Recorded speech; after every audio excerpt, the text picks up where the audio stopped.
మాతృదేవోభవ, పితృదేవోభవ. నేను మీ శ్రీధర్.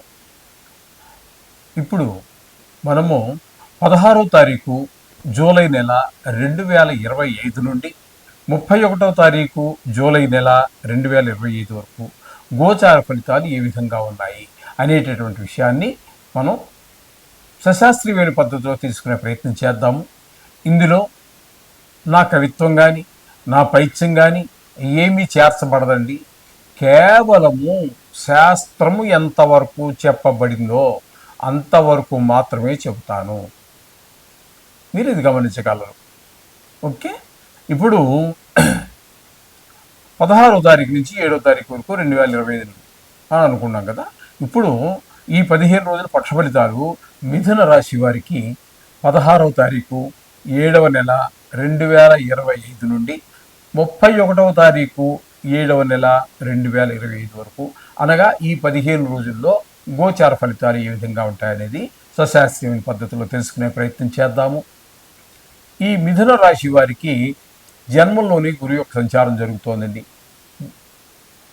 జన్మంలోనే గురు యొక్క సంచారం మాత్రము గోచార రీత్యా శుభ ఫలితములను ఇవ్వజాలదు.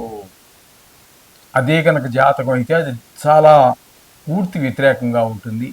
లగ్నంలో శని అన్నట్టయితే 1,00,000 పాపాల పరిష్కారం అని చెప్పడం జరుగుతుంది. కానీ ఇప్పుడు మనం చెప్పుకుంటున్నది గురువు గోచారం కాబట్టి, గోచార రీత్యా మనం చెప్పుకుంటున్నాం కాబట్టి జన్మరాశిలోనే గురు యొక్క సంచారము శుభ ఫలితములను ఇవ్వజాలదు.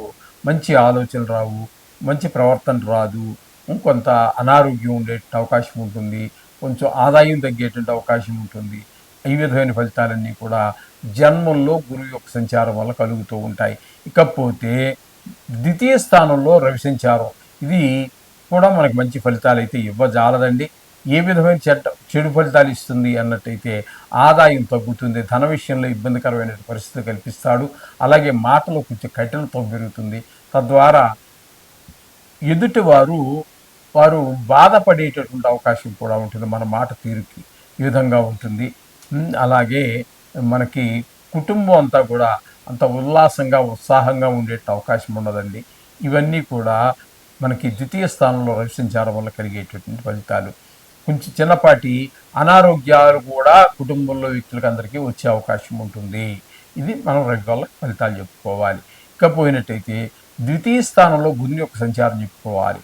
ఈ రవి బుధులు ఇద్దరు కలిసే ఉన్నారు కాబట్టి ఇప్పుడు రవి గురించి మనం చెప్పుకున్నాం కదండి. పూర్తిగా దానికి వ్యతిరేకమైన ఫలితాలని, అంటే ధన లాభాన్ని ఇచ్చేటువంటి అవకాశం ఉంటుంది, ధనలాభం కలిగించేటువంటి అవకాశం ఉంటుంది. అట్లాగే మాట తీరు బాగుంటుంది. కుటుంబంలో వాళ్ళందరూ ఉల్లాసంగా ఉండడానికి, అయినా ఇబ్బంది పెట్టడానికి ఆయన చూస్తుంటే మన సుఖపెట్టడం కోసం బుధుడు ప్రయత్నం చేస్తూ ఉంటారు. ఎవరి పని వాళ్ళు చేస్తూ ఉంటారు. అయిందండి. ఇకపోతే తృతీయ చతుర్థ 2 స్థానాలలో కుజుని యొక్క సంచారం జరుగుతోంది. కుజుని యొక్క సంచారము 26 వరకు తృతీయ స్థానంలో జరుగుతున్నది. తదుపరి చతుర్థ స్థానంలో జరుగుతుంది. తృతీయ స్థానంలో సంచారం, కుజుని యొక్క సంచారం మాత్రం చాలా మంచి ఫలితాలు ఉంటాయండి. మన యొక్క అన్నదమ్ములు, మనం ఎక్కడికి జాబ్ చేస్తున్నామో, ఉద్యోగం చేస్తున్నామో అక్కడ మన స్థాయి వారు, పై స్థాయి వారు, కింద స్థాయి వారు అందరూ కూడా మనం మెచ్చుకునేటటువంటి పరిస్థితి ఉంటుంది. అందరూ కూడా మనం ప్రోత్సహించేటువంటి పరిస్థితి అంతా కనబడుతూ ఉంటుంది. అట్లాగే ఇక్కడ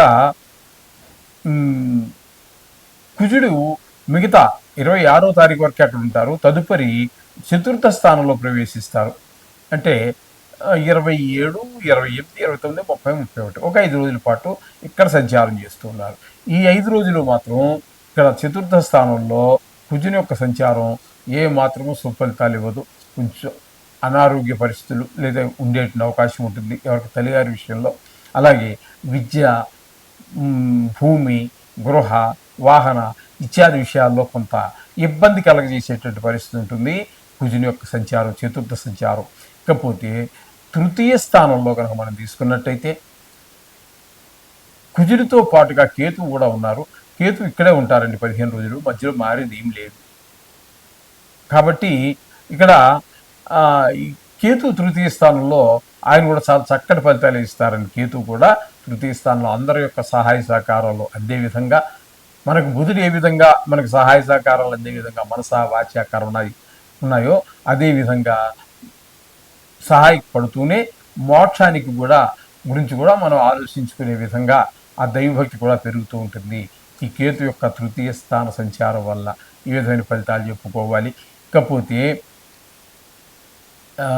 భాగ్యస్థానంలో రాహు యొక్క సంచారం జరుగుతోందండి. భాగ్యస్థానం అంటే దాన్ని పితృస్థానం అని కూడా అంటాం మనము. అలాగే దాన్ని మనం భావాద్భావం చెప్పుకుంటూ ఉంటాము. కాబట్టి ఇక్కడ తండ్రి గారి యొక్క రాహు అనుకూలమైన ఫలితాలు ఇవ్వరండి. తండ్రి గారి యొక్క ఆరోగ్య విషయంలోనూ వాటిలోనూ కొంచెం దెబ్బతీసే అవకాశం ఉంటుంది. అలాగే మీరు ఏదైనా తీర్థయాత్ర చేయాలి అని సంకల్పించుకున్నారు, అది కూడా చేయలేకపోతారు. ఈ రాహు యొక్క సంచారం వల్ల ఏదో గుడికి లేదా ఇంటి పక్కన గుడే కానివ్వండి, దానికి కూడా వెళ్ళడానికి ఏదో అడ్డంకి ఏదో పని తగులుతూ ఉంటుంది. తద్వారా మనం ఇంటి పక్కన ఉన్న గుడికి కూడా వెళ్ళలేము. దూర ప్రయాణం ఎక్కడికో వెళ్ళాలి అంటే అది వేరే. అక్కడికి వెళ్ళాలన్నా మీరు చేసుకున్న రిజర్వేషన్ అయిపోయింది కదా ఇంక వెళ్ళిపోయినట్టే అనుకుంటారు. అవదండి, దాన్ని కూడా ఆఫ్ చేసిస్తాడు ఈ రాహు భగవానుడు. ఈ విధమైన ఫలితాలన్నీ కూడా ఇక్కడ జరుగుతూ ఉంటాయి. ఇకపోతే దశమ స్థానంలో శని యొక్క సంచారం జరుగుతుంది. దశమ స్థానం అంటే వృత్తి స్థానంగా మనం చెప్పుకుంటాం కాబట్టి ఉద్యోగ విషయంలో అనేక రకాలైనటువంటి ఇబ్బందులు, తోటి మనతో పనిచేసే వాళ్ళు కావచ్చు, పైసే వాళ్ళు కింద అన్ని రాజకీయాలు, అలాగే విపరీతమైన పని చేయవలసి రావటం, అలాగే శ్రమకి తగ్గ ఫలితం కలగకపోవటం ఇత్యాదులన్నీ కూడా దశమ స్థానంలో శని యొక్క సంచారం వల్ల జరుగుతూ ఉంటాయి. ఇకపోతే ద్వాదశ స్థానంలో శుక్ర భగవాన్ యొక్క సంచారం జరుగుతోంది. శుక్ర భగవాన్ యొక్క సంచారము 12వ స్థానంలో కూడా చాలా చక్కటి ఫలితాలు ఇస్తుంది. 12వ స్థానంలో కూడా శుభ ఫలితాలు ఇచ్చేటటువంటి ఏకైక గ్రహం ఏదైనా ఉంది అంటే అది శుక్ర భగవానుడే. ఈ శుక్ర భగవానుడు ఈ స్థానంలో ఉన్నాడు కాబట్టి ఈ స్థానంలో ఉండి మనకి చాలా చాలా రకాలుగా ఉపయోగపడుతూ ఉంటారు. శత్రుభయం ఉండదు, మనోవిచారం ఉండదు, డబ్బులు ఎంతకాలం ఖర్చు అవుతూనే ఉంటాయి, వస్తూ ఉంటాయి, దానికి తగినట్టుగా వస్తూ ఉంటాయి. అలాగే చాలా చక్కటి ఫలితాలు ఇంట్లో మన భార్య పిల్లలతోటి ఆనందంగా గడిపేటువంటి అవకాశం ఇవన్నీ కూడా మనకు శుక్ర భగవానుడు కలుగుతూ ఉంటాయి.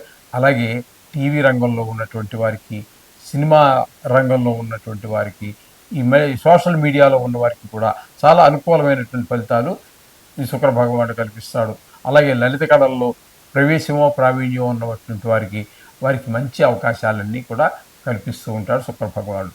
ఈ విధమైన ఫలితాలన్నీ కూడా మనం మిథున రాశి వారికి చెప్పుకోవాలి. అయితే ఇక్కడ కొన్ని గ్రహాలు అనుకూలత, కొన్ని గ్రహాలు ప్రతికూలత సర్వసామాన్యం. మీరు ఖచ్చితంగా మీ రోజువారీ దినచర్య చేస్తున్నటువంటి పూజలో 1-2 నిమిషాలు కష్టపడి ఈ నవగ్రహ మంత్రాలని మనస్ఫూర్తిగా ఏదో చదవాలి కాబట్టి చదువుతున్నాను అన్నట్టుగా కాకుండా, ఏదో నోటుకు వచ్చి కాబట్టి నోరు వెళ్ళిపోతూ ఉంటుంది కాబట్టి అలా కాకుండా భక్తిగా 1-2 నిమిషాలు నిలబెట్టండి. బలవంతంగానైనా 2 నిమిషాలు నిలబెట్టి ఆ నవగ్రహాలను కూడా పూజించండి. మీకు ప్రతికూలంగా ఉన్నటువంటి గ్రహాలు కూడా మీకు అనుకూలంగా మారుతాయి. మీకు అనుకూలంగా ఉన్నటువంటి గ్రహాలు ద్విగుణీకృతంగా అంటే రెట్టింపు ఫలితాలు కూడా ఇచ్చేటువంటి అవకాశం మనకి ఈ నవగ్రహాన్ని చదువుకోవటం వల్ల కలుగుతూ ఉంటాయి. ఇది గమనించి ప్రార్థన శోభం.